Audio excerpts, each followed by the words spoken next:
오늘은 그것의 첫 말씀으로 1장 1절부터 11절까지 우리가 봉독하는데, 제목은 예수 그리스도의 계시다라고 이렇게 잡아봤어요. 먼저 같이 우리 본문을 읽겠습니다. 시작. 예수 그리스도의 계시라. 이는 하나님이 그에게 주사 반드시 속히 일어날 일들을 그 종들에게 보이시려고 그의 천사를 그 종 요한에게 보내어 알게 하신 것이라.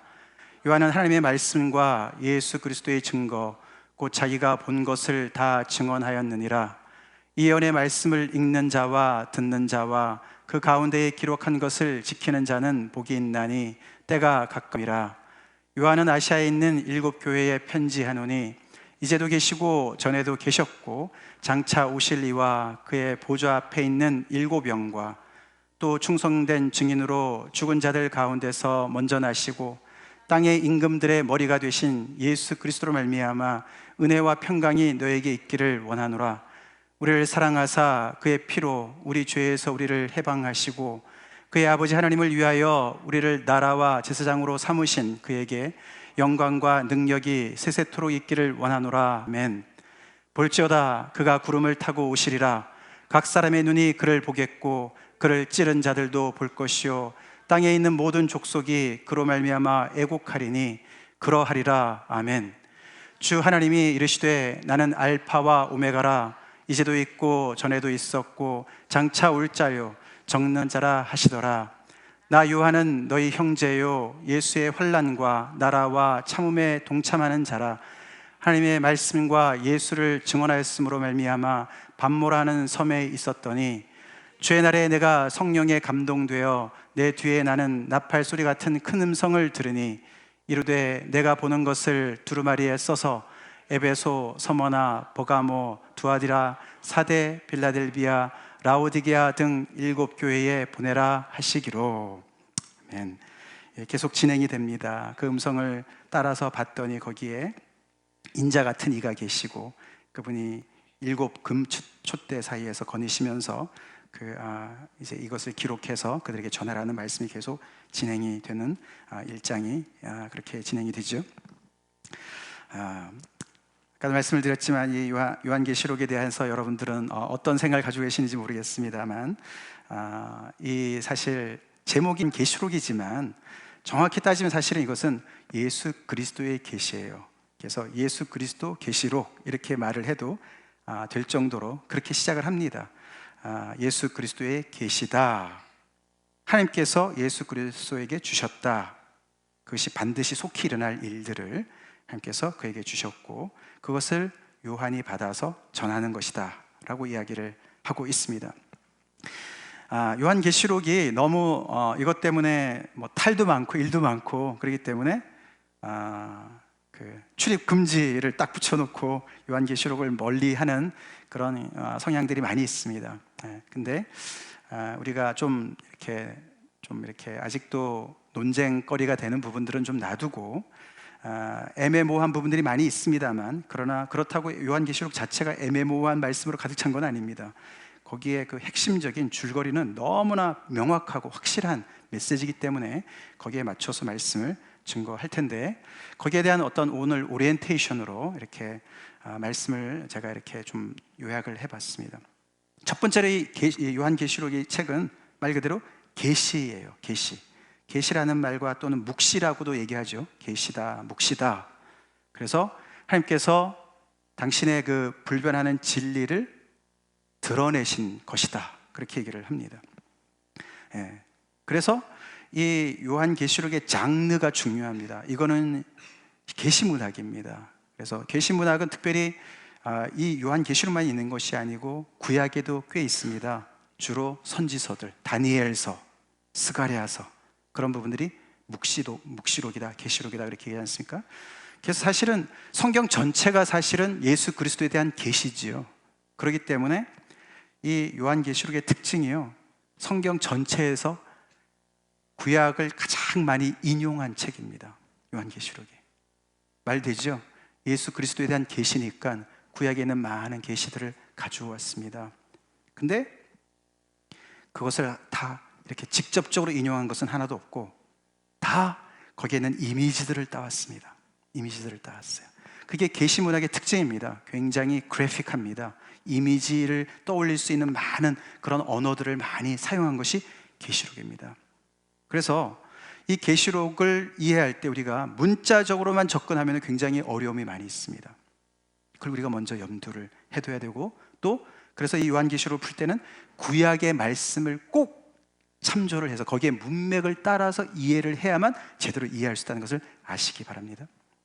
그리고 두 번째가 중요한 게 뭐냐면은 이 예수 그리스도의 계시가 편지 형태로 두루마리에 써서 편지 형태로 전달됐다는 것이 또한 중요합니다. 편지라고 그러면은 그것을 쓴 사람이 있고 그것을 수신하는, 받는 사람들이 있습니다. 그들이 살던 역사적인 정황이 있습니다. 계시라 그래서 그냥 붕 떠 있는 그냥 영원한 진리를 그냥 알려주는 것이 아닙니다. 물론 그 영원한 진리가 있습니다만, 그러나 여기에 있는 많은 내용들은 그 당시 1차 독자들이 처해 있는 상황에 정확하게 필요한 말씀을 먼저 전달했다는 것을 우리는 잊지 말아야 됩니다. 그래서 이 두 가지, 계시와 이것이 편지 형식이라는 것을 잘 붙잡고 있으면 우리가 많은 부분에서 오해하는, 곡해하는 해석을 많이 우리가 피할 수가 있다는 것이죠. 이 요한과, 아마도 사도 요한이라고 보죠. 예수님의 12제자인 중에 한 사람인 사도 요한과, 그리고 이 아시아의 7교회가 무슨 관계에 있었냐면은 그들의 공통점은 바로 암담한 현실이었습니다. 예. 사도 요한은 유배지인 반모섬에 가 있었고요. 신앙 때문에, 예수님에 대한 믿음 때문에 유배지에 가 있었고, 그리고 아시아에 위치한 7교회 성도들도 박해 가운데 있었습니다. 박해뿐만 있는 것이 아니었습니다. 유혹도 있었습니다. 그래서 그들은 한마디로 우리 아까 일부 예배에서 많이 강조했는데 in the middle, 중간에 있는 사람들이었습니다. 창세기와 하나님의 모든 역사가 이루어지는 컨클루전이, 결론이 이루어지는 하나님의 모든 새하늘과 새 땅 사이에 있는 사람들이었어요. 자기들 개인적으로도 하나님께서 찾아오셔서 구원을 이루시고 시작하신 주님께서 진행 중이고 앞으로 이루실 하나님을 바라보는 보지만 지금 현재 너무 힘든 거죠. 그 당시에 도미티안 황제 시절이라고 주로 많이들 봅니다. 도미티안 황제가 네로만큼이나 굉장히 좀 자기를 신격화하고, 그리고 이 황제 숭배를 굉장히 강요를 많이 했던 황제 중에 하나입니다. 로마 정부들은요, 주로 황제가 죽은 다음에 그를 신의 반열에 이렇게 올리는 그런 풍습들이 있었습니다. 전체 나라를 통치하려니까요. 근데 이 네로랑 칼리굴라라는 사람이 있었습니다. 그 사람이랑 이 도미티안, 이 세 사람이 굉장히 예외적으로 자기네 생존에 나를 신으로 받들어 이렇게 했던 사람들이에요. 그래서 굉장한 어려움이 있었던 상황이었기 때문에 이 주님을 믿는 성도들이 적지 않은 핍박이 있었습니다. 순교도 있었고요, 경제적인 손실도 있었고요, 자기들만이 가지고 있는 어떤 노동조합 같은 데서 계속 사람들을 몰아내고 혜택을 주지 않고 그런 어려움들이 많이 있었던 것이죠. 그런 현실의 어려운 중에 믿음을 지키려고 발버둥 치고 있는 교회에다가, 그리고 사실 이 요한은 그 에베소 교회에 오래 목회자로 있었던 사람이거든요. 목사였거든요. 그러니까 그 상황을 아는 주님께서, 하나님께서 사도 요한이 주의 날에, 썬데이죠, 주의 날에 성령에 감동되어 예배를 드린다는 얘기죠. 예배를 드리는 중에 하나님께서 말씀을 주시는 거죠. 이 계시를 주시는 거죠. 많은 것을 보여주시고 들려주셨습니다. 그들을 위로하려고 하시는 겁니다. 그래서 우리가 이 요한계시록을 볼 때 이것을 두려움의 책으로만 우리가 생각을 하면 곤란합니다. 거기 안에 많은 정말 너무나 무시무시한 일들이 많이 나오는, 사실 이 요한계시록은 이 말씀이 킵니다. 같이 읽겠습니다. 이 예언의 말씀을 읽는 자와 듣는 자와 그 가운데에 기록한 것을 지키는 자는 복이 있나니 때가 가까움이라. 하나님께서는 당신의 백성들이 이 말씀을 읽고 듣고 지켜서 복된 삶에 이룰 수 있기를 원하셔서 주셨습니다. 그래서 요한계시록 또한 복음이신 예수 그리스도의 계시로서 우리에게 복음으로 와 닿아야 된다는 것이 가장 중요한 사실입니다. 물론 이것은 모든 사람에게 다 복음이 될 수가 없죠. 그렇죠? 예수님을 핍박하는 사람들에게는 그게 제삿날이죠. 그러나 하나님의 백성들한테는 이것이 복된 소식인 것이에요. 그 중에서 오늘 본문에서 가장 두드러지게 아주 그냥 노골적으로 나타내는 그들에게 가장 그 복음이 뭐겠습니까? 그것은 바로 7절입니다. 같이 읽겠습니다. 볼지어다 그가 구름을 타고 오시리라. 볼지어다 그가 구름을 타고 오시리라. 7절 말씀입니다. 여기서 그가 오시리라. He is coming. 예수께서 다시 오실 것이다. 이 당시에 1세기 끝말에 있었던 성도들은 예수님이 곧 오신다고 이야기한 그 바울의 많은 서신들의 이야기를 계속 믿고서 정말 1년을 하루같이 기다렸던 것이죠. 근데 60년에도 안 오시고 70년에도 안 오시고 80년에도 안 오시고 30년이 지나도 안 오시는 거죠.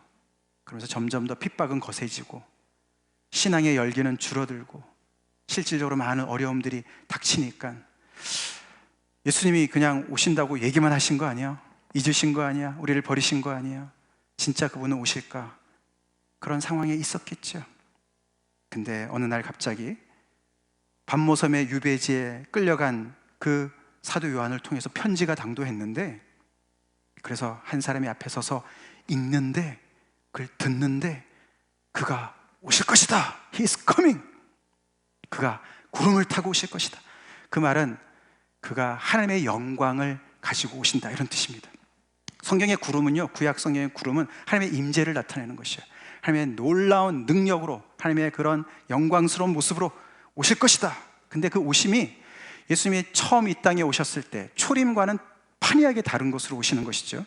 처음 예수님이 오실 때는 정말 극소수의 사람들만 알았습니다. 별이 비추고 동방박사가 따라가고, 그리고 목자들이 밤에 그 정말 메시아가 나셨다고 천사가 알려줘서 가서 보고, 그 정도였는데, 여기 오늘 7절에서는 그분이 이번에 재림하실 때, 다시 오실 때는 각 사람이 눈이 그를 볼 것이라 했습니다. In public. 아멘? 예수님이 오실 때 모든 사람이 다 볼 것이다. 그를 찌른 자도 볼 것이다. 그래서 우리가 못 보는 상황에서 어디 계룡산에 예수님이 임재 재림했다, 여러분 믿지 마세요. 우리 못 봤잖아요, 그죠? 모두가 볼 수 있게 오실 줄로 믿습니다. 근데 분명한 것은 그가 오신다는 거예요. He is coming. 이 핍박받는 백성들한테 그보다 더 기쁜 소식이 어디 있었겠습니까? 그러나 아까 말씀드린 대로 모든 족속이 그로 말미암아 애곡할 것이다. 기뻐하는 무리가 있을 것이고, 하나님의 심판이 당도해서 애곡하는 백성도 있을 것이라고 이야기를 하는 것이죠. 그가 오시리라. 이런 복음을 담고 있는 책이 바로 요한계시록이에요. He's coming.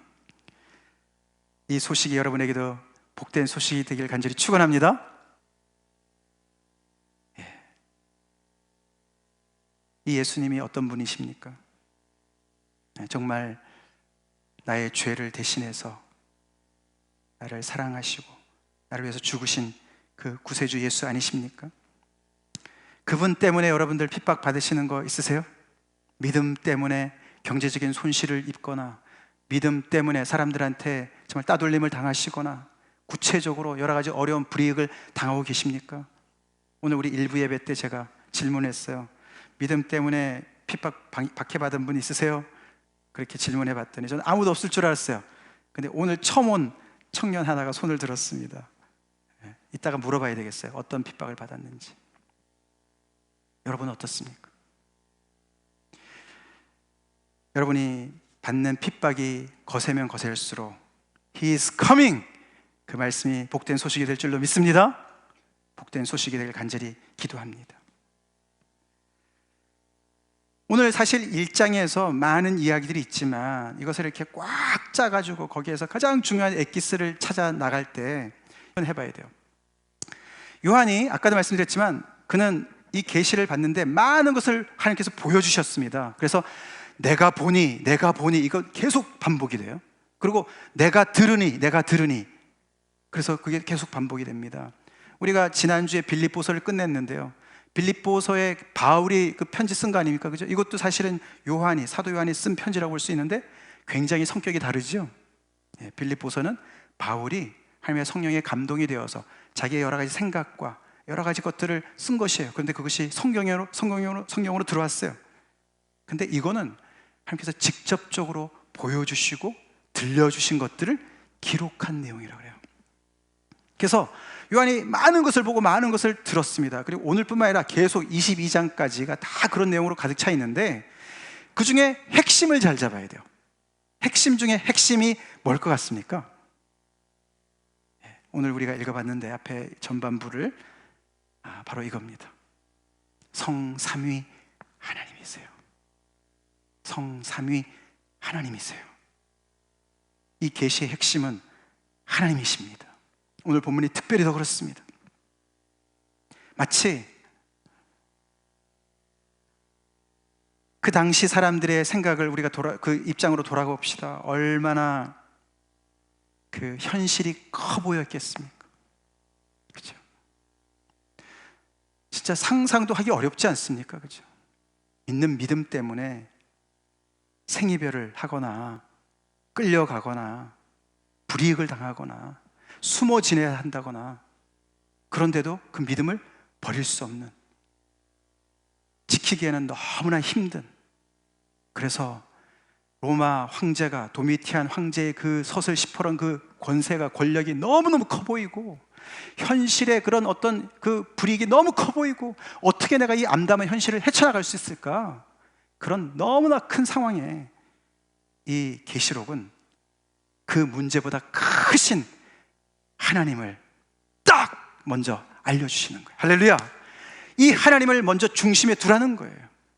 이 하나님이 좌정하고 계시면, 이 하나님이 중심을 딱 잡고 있으면 모든 다른 것들이 다 제자리를 찾아가서 비율을 맞춰서, 어렵죠.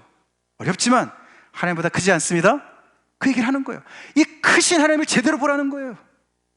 우리도 그런 복이 있길 간절히 축원합니다. 오늘 이 예배를 통해서 우리의 이 비율이 맞아야 돼요. 이 현실을 볼 때 말이죠, 우리의 많은 문제들이 말이죠, 우리가 갑자기 거기에 너무 집중하는 나머지 그것밖에 안 보이는 경우가 참 많이 있습니다. 근데 한 단계, 한 발 뒤로 물러서서 이 진리, 하나님의 말씀을 비춰서 현실을 다시 보시고 비율을 제대로 잡읍시다. 그래서 그 비율을 잡는 데 제일 가장 첫 번째가 바로 이 성삼위 하나님이에요. 그래서 오늘 본문에는 이 이야기로 가득 차 있습니다. 성삼위 하나님이라면 성부 하나님, 성령 하나님, 성자 하나님이시죠. 차례대로 살펴보면은 제가 요약을 해봤어요. 이제도 계시고 전에도 계셨고 장차 오실 이 성부 하나님을 그렇게 얘기합니다. 다시 말해서 현재도 과거도 미래도 다 주관하시는 분이란 이름이죠. 나는 알파와 오메가라. 헬라 말의 첫 글자와 마지막 자, 알파벳을 얘기하는 것이죠. 알파와 오메가. 나는 처음과 끝을 다 책임지고 완성하는 자야. 그리고 그것은 능력이 있어야 하는 거야.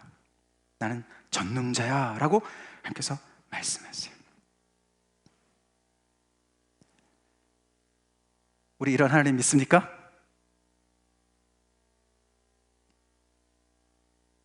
하나님이 과거만 계신 분들이 있어요.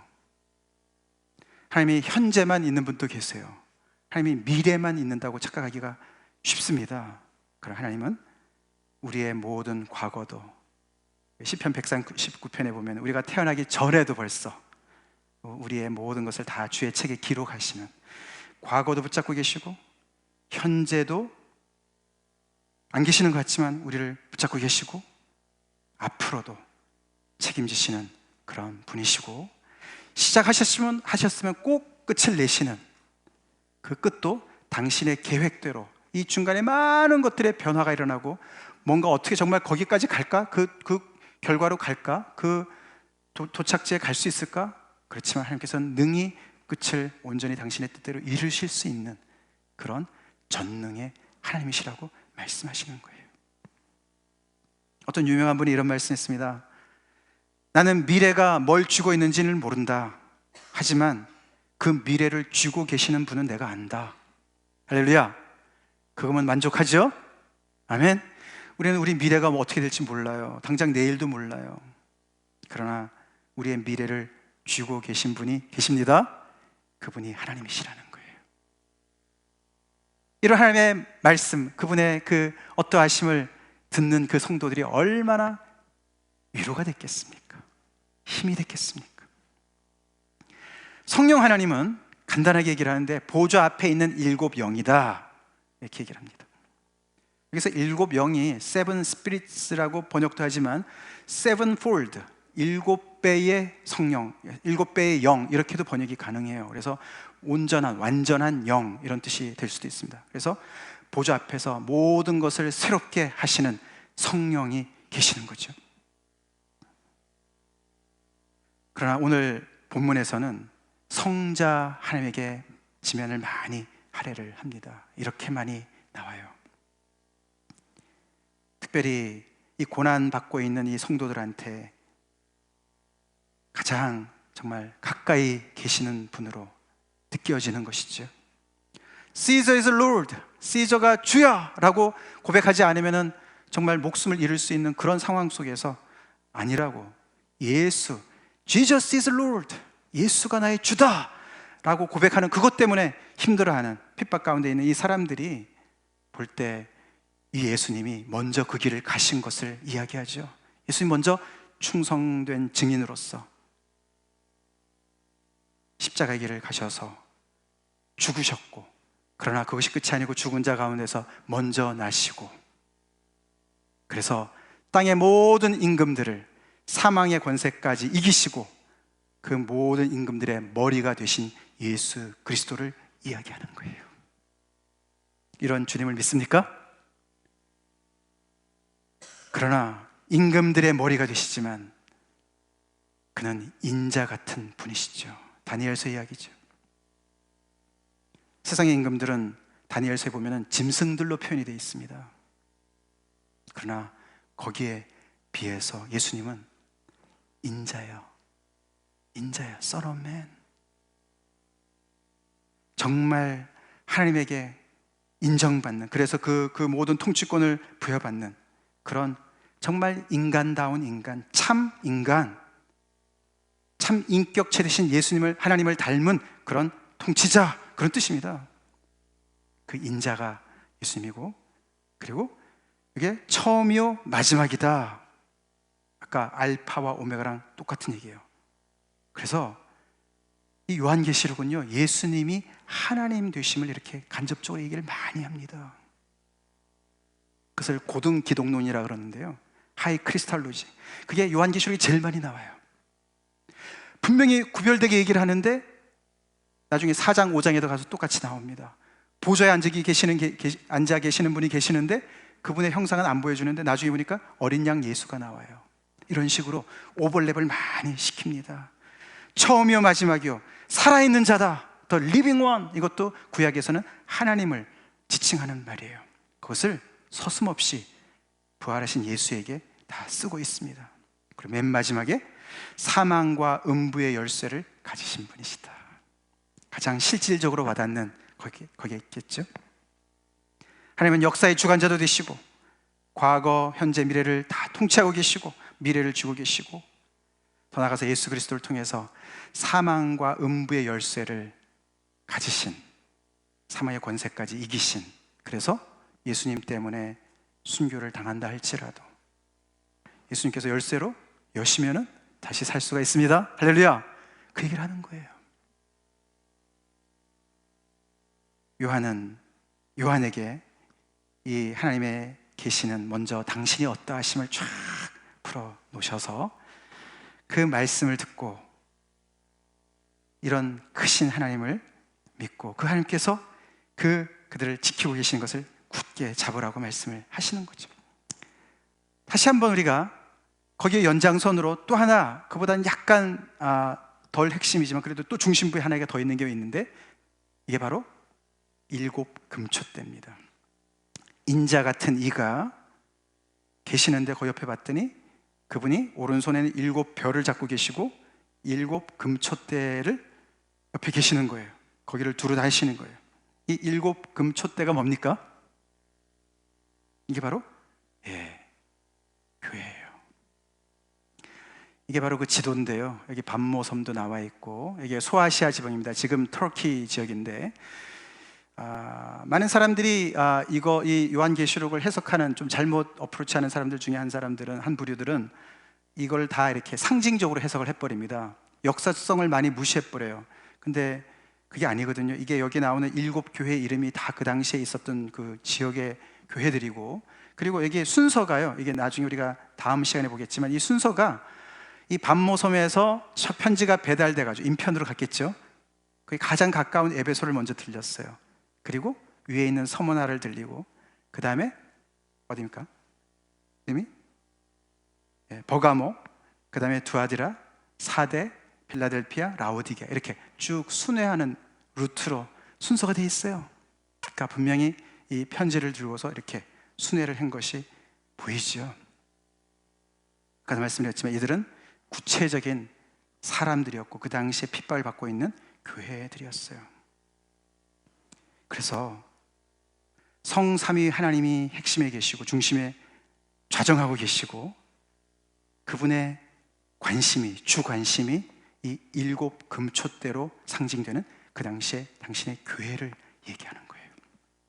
그리고 인자 같은 이와 이 금촛대 사이의 관계성을 오늘 이 본문에서 설명하는데, 이분은 이 교회를 너무너무 사랑하셔서 당신의 피로 그들을 죄에서 해방시키셨고, 그리고 그들을 하나님의 나라와 제사장으로 삼으신 분이시다라고 이야기를 합니다. 그래서 이 금촛대로 상징하는, 일곱 금촛대로 상징이 되는 이 교회는 너무나 놀라운 이 예수 그리스도의 사랑을 받는 자들이고, 그들은 죄로부터 해방을 받은 자들이고, 그것뿐만 아니라 그들은 사명을 받은 자들로서 하나님의 나라의 그런 권속들로서, 더 나아가서 하나님의 나라로서, 또 제사장으로서 그렇게 부름을 받은 자들이라고 이야기를 하면서, 사실 이 일곱 금촛대 하면은 뭐가 생각나십니까, 여러분들은? 말씀드린 대로 구약의 이미지를 떠올려야 되는데 뭐가 생각나세요? 이게 생각나야 돼요. 우리 출애굽기에서 배운 거예요. 메노라 기억나세요? 램스탠드 있죠? 성전에 있었던 금잔대, 등잔대입니다. 등잔대. 성소에서 이걸 만들라 그랬잖아요. 순금으로 쳐가지고 이렇게 일곱 개 쫙 이렇게 불을 켤 수 있는 등잔대를 만들라 그러지 않습니까? 이거를 상징하는 거예요. 이거는 그 당시에 사람들한테 어떤 상징의 뜻이 있었을까요? 이게 바로 그 당시에 유대인들이 자랑스럽게 생각했던 상징이었습니다. 유대인의 증표였어요. 그래서 이 일곱 금촛대 그러면은 유대인들을 떠올리게 돼 있어요. 근데 놀랍게 이 요한계시록의 이 예수 그리스도의 계시는 그거를 어디다 얘기해요? 교회가 하나님의 구속의 역사의 주인공인 이 이스라엘 백성 유대, 거기에 성취자로 부름을 받았다. 나라로, 제사장으로 부름을 받았다. 그 당시에 교회는요, 이 유대인들의 그 핍박도 많이 받았습니다. 이 로마 정부로부터 받았지만서도요, 유대인들로부터 받았어요. 왜냐하면 이 로마 정부가 유대교는 보호를 해줬어요. 그러니까 단서 하나를 가지고 있었는데, 너네가 황제를 위해서 기도하는 단서, 기도하면은 우리가 핍박을 안 하겠다. 너무너무 이제 유대인들이 막 이제 저항을 하니까, 그렇게 해서 유대인들은 핍박을 받지 않았습니다. 그래서 처음에는 기독교가 유대교 안에서 이렇게 자라나고 있었으니까 처음에는 구분이 잘 안 갔는데, 시간이 갈수록 점점 더 다른 것이 드러나면서 유대인들이 쟤네는 우리가 아니에요, 우리랑 달라요, 그렇게 얘기하면서 점점 더 교회가 핍박을 받게 되었습니다. 그들의 눈에 볼 때는 이 교회는 이단화로 보였던 것이죠. 자기들이 인정하지 않는 거짓 메시아 예수를 따라다니는 예수당들이다라고 생각했었죠. 근데 이 성경에서 놀랍게 그것을 반전시키는 거예요. 예수 그리스도의 계시고 하나님으로부터 온 계시가 분명히 얘기하는데, 너네는 절대로 그냥 너무나 보잘것없는 그런 정말 핍박받고 천덕꾸러기가 절대로 아니야. 하나님의 구속의 그 놀라운 역사의 영광의 주인공들이야. 바로 너네를 위해서 이 예수께서 죽으셨고, 너네를 살리셨고, 너네를 이 하나님의 놀라운 나라의 그 주인공들로, 그리고 제사장으로, 참 유대인으로 삼으셨어 라는 그 증거물이에요. 그런 상징입니다. 자, 이런 말씀이 오늘 1장에 이렇게 펼쳐지면서 결국은 그 말씀을 듣는 그 사람들을 우리가 생각해 봅시다. 세상이 뭐라고 말하는 거에 우리는 너무 민감하지요. 그 당시 사람들도 우리랑 똑같은 성정을 가진 사람들이었습니다. 믿음이 있어서 핍박을, 박해를 받기도 하지만 정말 포기할까? 그런 유혹도 많이 있었습니다. 그리고 거짓 교사들도 많이 있었습니다. 그런 상황에 있었던 사람들인데, 그들이 앉아있는 이 자리에서 이런 말씀이 울려 퍼지는 것이죠.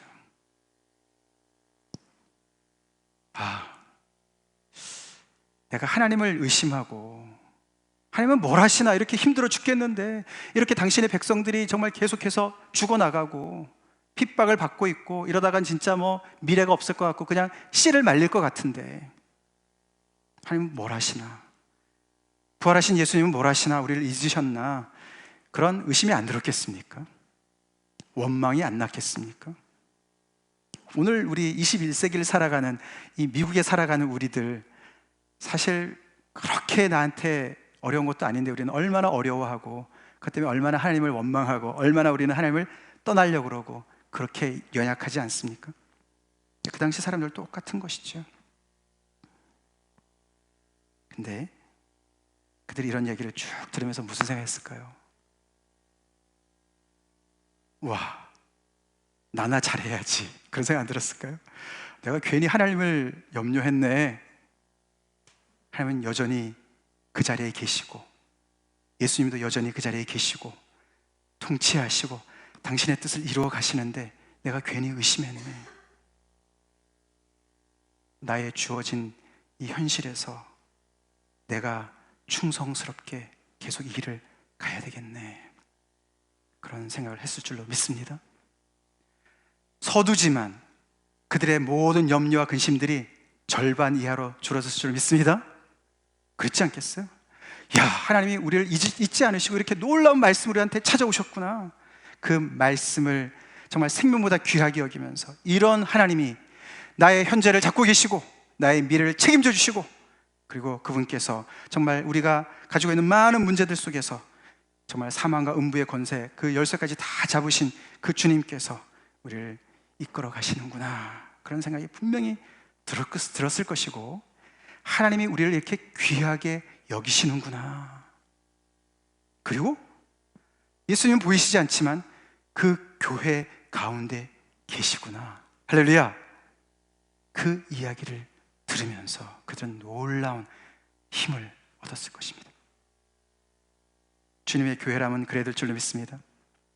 주님의 성도라면 이 말씀으로 새 힘을 얻어야 될 줄로 믿습니다. 제가 이 요한계시록 어려우니까요, 이런저런 책들을 많이 참고하는데, 그 중에 이렇게 참 와닿는 말씀 중에 하나가, 너무 좀 과장된 것도 있긴 하지만 이분은 이렇게 얘기를 하십니다. 요한계시록은 성경 앞에 65권에 대한 그런 복음, 예수 그리스도에 대한 계시를 굉장히 다른 형태로 표현하는 것이다. 그래서 요한계시록에서 무슨 새로운 정보를 더 얻으려고, 우리가 주로 이제 종말은 어떻게 오나, 언제 오나 막 여기에 관심이 많이 있지 않습니까? 그것도 우리가 비유를 잘 맞춰야 됩니다. 물론 그것도 말씀하세요. 근데 더 중요한 것은 요한계시록을 들으면서 우리는 복음이 회복이 돼야 돼요. 있습니까?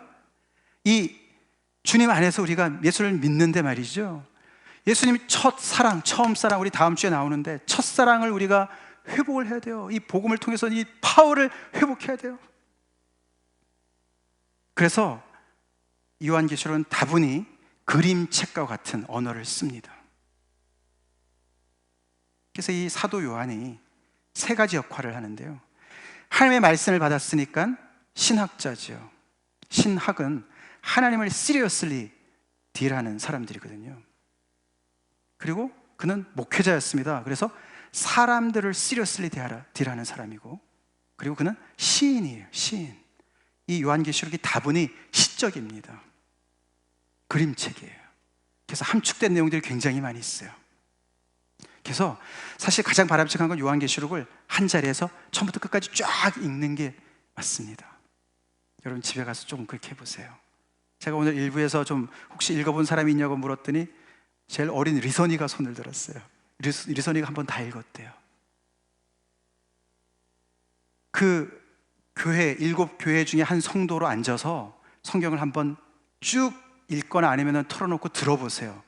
그 메시지가 어떤 메시지가 와닿는지, 그 사람들의 정황 속에 여러분들을 집어넣으시고, 결국은 그것은 우리 안에 있는 이 그리스도, 이 복음, 하나님, 이 크신 하나님을 회복할 줄로 믿습니다.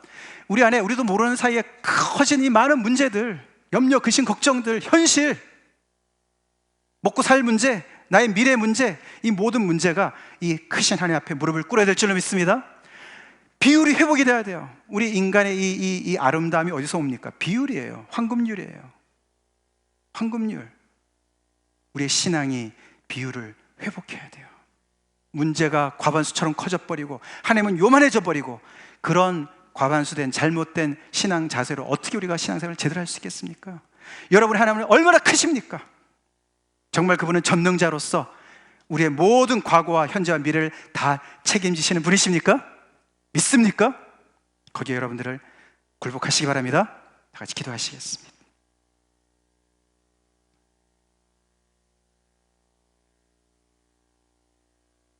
예수님은 다시 오십니다.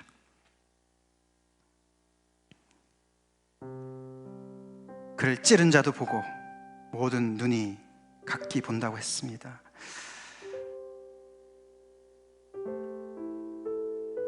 그래서 한편으로는 복된 소식이기도 하지만 우리를 긴장하게 하고 깨어있게 하시오.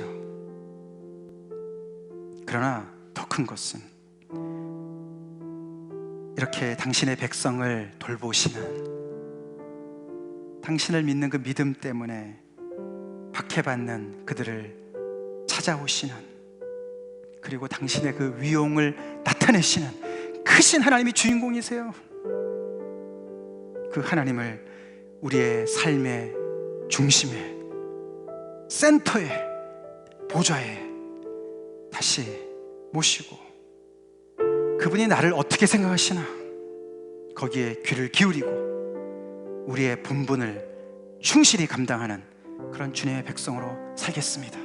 그렇게 헌신하는 기도하시겠습니다. 다 같이 기도하시겠습니다.